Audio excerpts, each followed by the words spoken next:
NFL players continue with their divisive message insistent on going down this path of destruction just to go against President Trump, who wants them to stop, which will eventually put them out of a job or paid a lot less to throw the pigskin.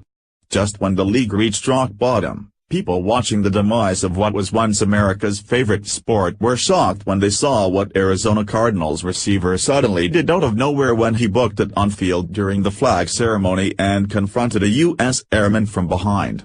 Now his coach has caused a massive reaction of his own with what he did right after the incident came to the surface.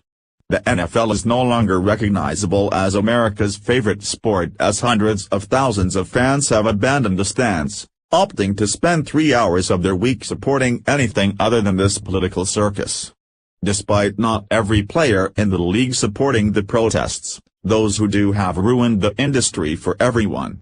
Cardinals receiver, 33-year-old Larry Fitzgerald has been in the NFL much longer than his protesting counterparts and is likely not too happy about what the league has become.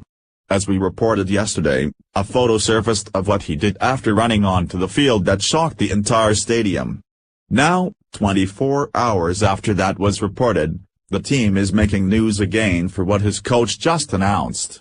Fitzgerald was on the sidelines watching the flag ceremony when he noticed the airmen had fallen off during the ceremony. Out of respect for the flag, the airman couldn't let go of Old Glory to put his uniform back together, which Fitzgerald seemed to realize as well. Showing respect for the soldier and the flag, the receiver ran out on the field and got the airman's back by putting his hat back on his head. This isn't the first time that Fitzgerald has gone out of his way to show respect for our military, and it's no coincidence that his thoughtfulness doesn't get the coverage that protests do. What's sad is that this hat incident took place last season, but nobody paid any attention to it, along with what he did when he ran off the field in the middle of a game when he saw who was on the sidelines. In a massive contrast from everyone taking a knee this season, Fitzgerald is reaching out to current and past service members during his games. We saw what he did with the airmen, and now we're seeing that he also ran to the sidelines to shake a World War II veteran's hand and thank him for his service.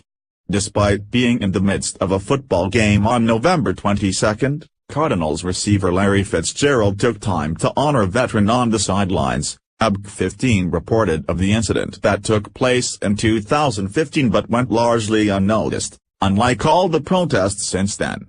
Fitzgerald spoke with U.S. Air Force Colonel James Ballard during the game to honor the man for his years of service. Fitzgerald even removed his glove to shake Ballard's hand and presented him with the signed practice ball, the report noted. This is much more than sports and should have been broadcasted everywhere across the country. But this political statement didn't receive near the attention as what Colin Kaepernick's thought was taking place while Fitzgerald was on the field fixing a U.S. airman's hat. Now that's come full circle, since Kaepernick can't get a job and the Cardinals happen to be hiring, but with players like Fitzgerald on the team, they don't need the negativity that Kaepernick represents. Chicago Tribune reports that Arizona lost their starting quarterback, Carson Palmer, to a broken left arm and are now relying on their backup, Drew Stanton. It's not looking like Palmer is coming back anytime soon, which fans of Kaepernick, who desperately want him to get a job, are using as an opportunity to get him hired as a replacement. It's pretty much the final option for the godfather of national anthem protest to get a job, but it's not one that the coach is willing to make, and rightfully so. Rather than signing him to take over where Palmer can't play anymore, he'd rather take his chances with a less skilled quarterback than with a controversial one. This move pretty much infuriated Kaepernick fans and those who support the protests. The future of the NFL is uncertain, which is unfortunate for class act players like Fitzgerald, who represents everything right in a role model. Even if the Cardinals never make it to the Super Bowl or win another game, they have won on principle by employing players who deserve attention for all the right reasons and not divisive degenerates like Kaepernick, and not caring who is offended by that decision.